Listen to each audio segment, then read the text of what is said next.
there, Sandra here from Creating in Spain, and today I am doing a geometric patterned card.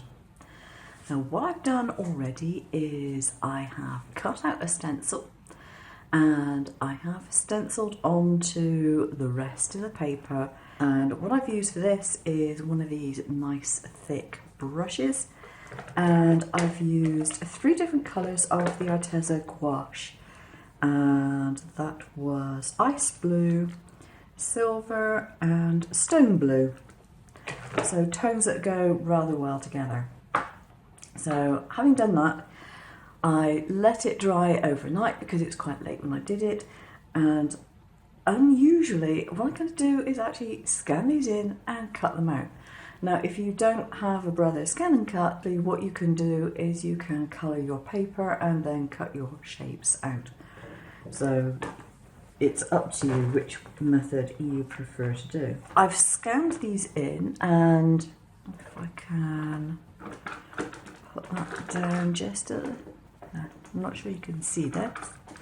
Let's put that down a little bit. You can see the pattern that's come up. Now I'm going to be careful not to select all of them because some of these are on the edge of the paper and they're not complete shapes. So I'm going to select some of the complete shapes and get them cut out. Okay, I think I'll do that. Okay, ignore object size and let's ignore some of the smaller bits. Yeah, that's got all the ones that are broken bits, so I'm going to press OK. Check my cut setting, and what have I got? Cut pressure of 1, yeah, that's okay, and off I go.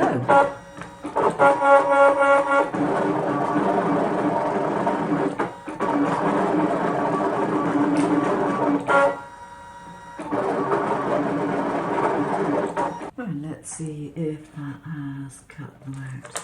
Yep, it has indeed.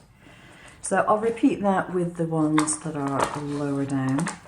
I must admit, and I did actually do this on the colour scan by the way, I haven't had any issues with it not picking up things that I thought it should pick up. Even when I've done the black and white scan, it has scanned everything that was there. I know some people have commented that their scan, hasn't been that wonderful, but I can't say I've got any complaints with it.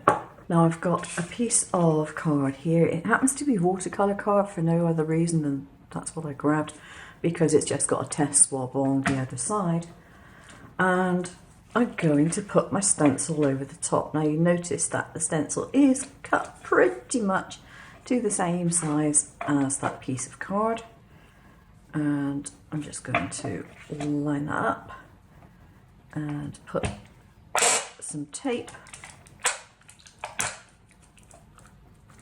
down on here.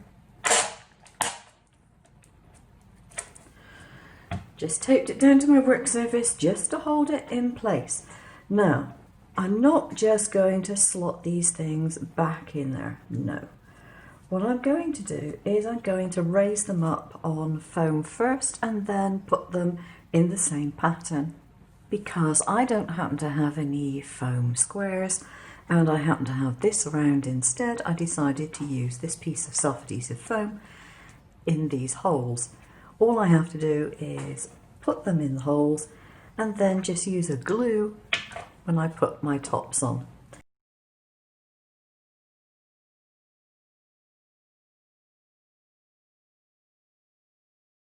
I've got them well spaced so I know the spacing is okay. I can put them on top of here in any way that I like. I've mounted my card onto a card base. Now I have my sentiment cut out. This is in the file as well. Enjoy the day. I figured this would be a really good card for guys that you don't want to give the really flowery stuff to. And I've also cut an offset of the enjoy bit, so I just need to put some glue on the back of here. What I did, because my machine doesn't have the offset function if you scan So if you have things in the file memory, it doesn't do the offset bit. So what I did was I cut out my sentiment first of all, and I coloured it in, and I used, because I was using Arteza paints, I actually have an Arteza marker which is the same type of colour, or at least it's named the same colour, and that was stone blue again.